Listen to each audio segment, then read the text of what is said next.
And welcome back as we continue on this week's edition of Making Waves, moving toward the middle part of the month of February now, heading to the home stretch, moving into the home stretch for the basketball season. Joined now by Roosevelt University women's basketball coach Deon Thomas. And Coach, thanks as always for being here and looking back now, a little bit of an extended weekend. We talked about it last week with the Thursday, Monday scheduling. Extended weekend, you wound up with a split. Looking back at the weekend, what are your thoughts? Thanks for having me again, but I think we talked a few weeks ago. A split is what obviously we would love to win too, but worst case scenario, a split is what we want. And we were able to do that. We were able to take care of business against Parkside, which is kind of like an unofficial rival. Me and Jen go way back, so love coaching against her. They got us twice last year. We got them twice this year, so that was awesome. Then again, going back to last year's schedule, playing that Monday game is kind of an odd time because, like, do you give them a day off? Do you keep practicing? So we ended up giving them Friday off, practicing Saturday, Sunday to play last night. And I mentioned before we started airing that me and Kurt from Ferris are good friends, so playing against him is always fun. But they got the best of us. We didn't really stick to our game plan. We gave them so many second chances, and all their second chances, at least of their threes, they hit 12 for 29, 41% from three. They had 29 assists against us, so it's hard to beat that when they're throwing the ball in the ocean. Were there any key differences or major differences between how things went differently in the second game as opposed to the first game that affected the result in last night's game? Absolutely. First game, we controlled the tempo, we controlled the pace. Second game, we did not, and that's what, again, one of our keys to the game. For us to see success, we got to control the pace. Controlling the pace is rebounding the basketball and executing our offense. I didn't think we executed at a high level, and we definitely didn't rebound. We got out-rebounded like 53-31. When you talk about controlling the pace, how important is it to get that started right away? Because I got to believe as you go on through any game, 40 minutes long, 4 quarters, if you don't make get a great chance to dictate the pace early in the game, it gets harder as the game goes along, doesn't it? So that I got to believe it puts an emphasis on the first few minutes of a game to try to accomplish that. Yes and no. I feel like we did great in the first half, honestly. We didn't guard the three-point line well in the first half, but transition, fast break points, I think they had 6 or 7, but then they ended the game with 23. So in the second half, they were just beating us down the floor.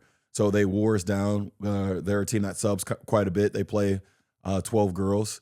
So where I have that depth, but I don't like playing that deep in my bench this year. We play all 10, but not everyone's playing 20 minutes, right?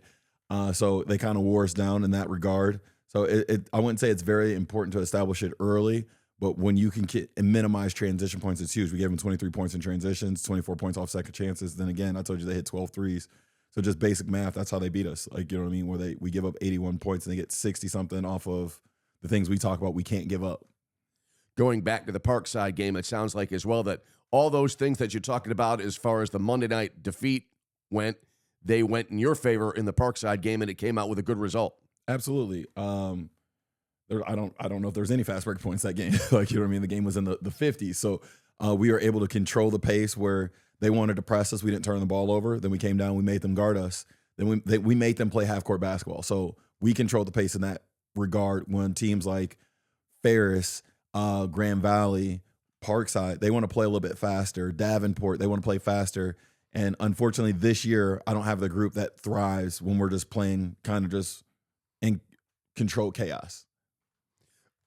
The way the Parkside game played out, there were very, very few points early in the game, and a lot of missed shots. Both teams struggled early on.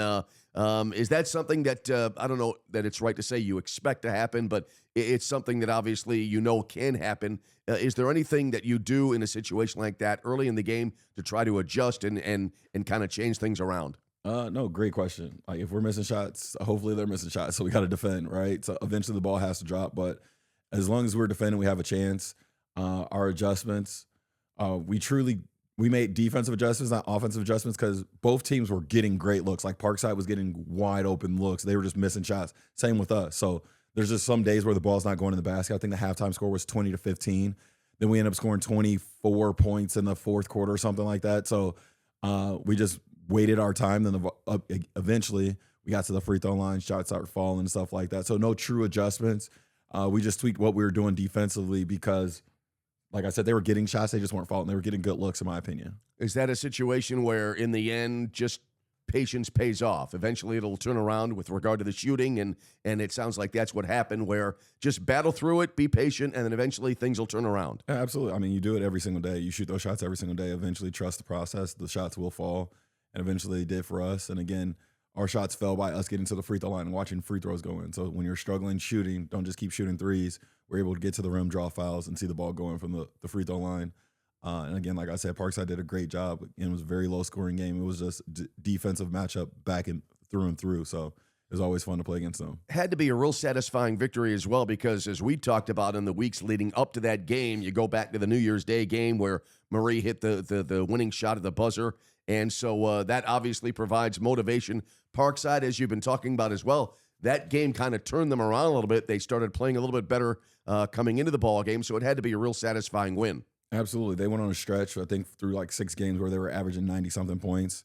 Then they went on the road, and they weren't scoring as high, but they were still winning games. So coming in here and getting a win was huge.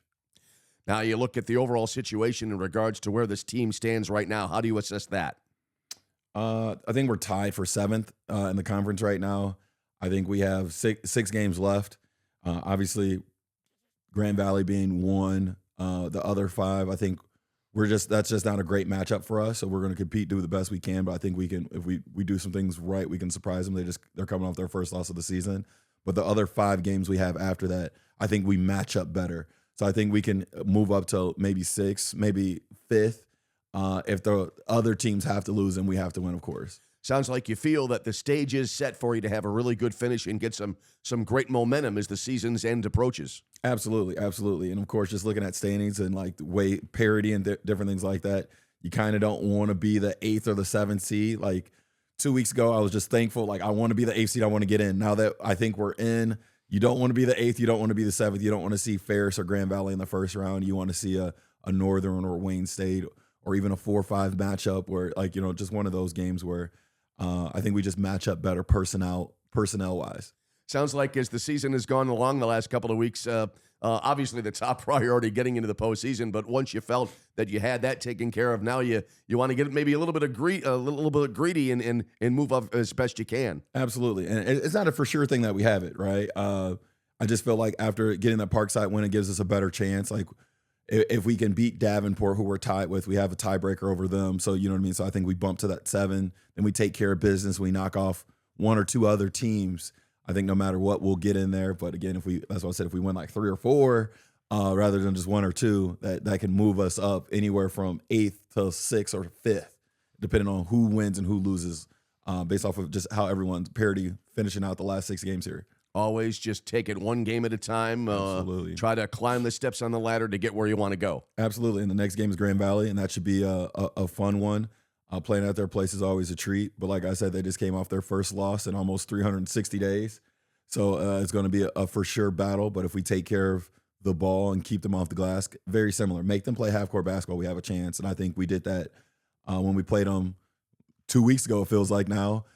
In the second quarter, we held them to 12 points. It was a 12-7 quarter, so I think we can do it. We just have to be able to do that for 40 minutes. Does that give you a little bit of pause when you see that Grand Valley had that first loss and you know that they are going to want to try to bounce back, and you just happen to be the first opponent on their schedule after that loss? Does that give you pause, or do you just try to put that out of your mind? You try to put it out of your mind, but when you think about it, you're like, man, like, it's going to be rough. If you watch it, any sports across the board, when a team has seen so much success, when they lose, they tend to take it out a little bit on the next person they see. And I'm just hoping we can defend. Like I said, if we could defend and control the glass a little bit, we have a chance to be competitive in that game. I think we can compete with them. Again, I think size-wise, personnel-wise, it's not the best matchup, but if we compete and we show up and we have some heart and effort, it'll be a fun game. I liked your reaction when I asked the last question. You try to put it out of your mind, but that's almost impossible to do in these kind of situations, isn't it? Oh, absolutely. You've been the number 1 team 2 years in a row, and you lose your 3rd game in 2 years. It's something to think about. But again, as I go back, when I leave here, I'll watch film. Obviously, Wayne State did something that they saw success with twice. It was a 1-point game the 2 times they played them this year. So we're going to try to take from that, learn from it, see what we can steal from Wayne State, and hopefully apply it. And you just go out there and be competitive. And before we wrap it up here, want to again concentrate a little bit on Marie Outlay, another Player of the Week award, but this time on the other side of the ball. Absolutely, absolutely. So against Parkside, but again, so she had a great game against Parkside with 21 points, led us to a victory in that game. Then she had 21 points last night, 21-8. So she's been just very consistent on both sides of the ball. The beauty, and I think my quote was the beauty of having a high school player and developing her over 3 years, because last year Marie was not our scoring option. We had Jay Church and we had Luca. We had almost said Malou. That was 2 years ago. We had Lexi. So we had some other girls that really scored the ball. So Marie just flourishing on the defensive side last year. Then this year she's been consistent on both sides of the ball, leading us in scoring currently, leading us in steals, like second in rebounds, like just some of the things she's been adding. She's just fun to watch as a young leader, being a lead by example and a vocal leader this year. So then last night, like just her heart that she displayed in that fourth quarter by herself, she was everywhere, to the point where I just subbed her out just because, like, she needed a break. She's like, I'm good. I was like, nah, just take a second, because she was all over the place, and that's how she's been for us all year, all 3 years. But it's been her time to shine this year without having Jay and Luca and Lexi and Jelly and Grace by her with her like she had last year. One of the most amazing things that I've seen this season. It's something that kind of, I think, in the big picture, kind of flies under the radar, and that's the way Marie was able to play with 4 fouls, because you know that the opposition is going to try to go after Marie there, induce that 5th foul, get Marie out of the game, and she was just fantastic. Played quite a few minutes with those 4 fouls, and there were a couple of times it looked like where they tried to drive in maybe from the wing and get to induce that contact. She was able to avoid that, and then she was clutch down the stretch, hitting numerous free throws inside the final 20, 22 seconds to help get the win. Not only that her maneuvering with 4 fouls is one of those free throws she missed, and I pulled everyone off the line. So it was her versus 4, and she got that offensive rebound. So moments like that, they're just invaluable. But her basketball IQ, it shows you her IQ, where they were trying to attack her, and she would pull out the chair, or she would just wall up. She would get out of the way, and she would play great defense, because she didn't turn down her aggression. She was just smarter with what she did when she had 4 fouls in that game. How difficult is that for a player when you're playing with 4 fouls like that, knowing in a way there's almost no margin for error? I wouldn't say it's difficult. So freshman year, she fouled out. Sophomore year, I trusted her a little bit more. We'll let her play with it. Like some days she would still foul out. Some games she'd still foul out. Some days she would figure out. So her junior year, I fully trust her. We're on the opposite end, and I'm not talking about Peta. Peta gets 2 early fouls. I got to pull Peta. Like, I just don't trust her decision-making yet. Next year, Peta's going to stay in that game. It's just experience. It's invaluable, right? So Marie being there for a few years, next year, Peta's going to be able to play with 4 fouls. She's going to do exactly what Marie's doing, but she just doesn't see it yet, right? So put him in a situation where you have 4, you have 3. I need you to be wise with what you do, but you can't not go guard their best player or their best post because you have 2 fouls early. You still got to guard her. Like, you know what I mean? So just challenging them in that way, making them think the game, it helps their basketball IQ, and Marie's been great with it over the last few years. That's a case where obviously experience is the best teacher. In past years, Marie was in the similar situations, wound up fouling out. Now here, as you say, she's got the experience. She knows what to do in those situations, and it came out great for the team. Oh, absolutely, absolutely. Again, invaluable for the team of what she's doing this year. So she just keeps growing on us. But all of her awards, like I think Kelly, again, after last night, I didn't look at the overall stats, but her assist to turnover ratio is 1. So she's passing the ball to Marie. So she can't get it out Kelly. She can't get it without Peta. Offensive rebound is being a shooter that they can't help off of, and BK kind of being that Swiss Army knife we have. So that award goes, all of them, the defensive offensive awards, she can't get them without her teammates. All right, well, we'll wrap it up on that note. Congratulations on the win last week against Parkside. Now you head back on the road this weekend. Another couple of tough games and the compact schedule this week. So hopefully the team will be well rested with the travel, and best of luck. Thank you so much. I appreciate you.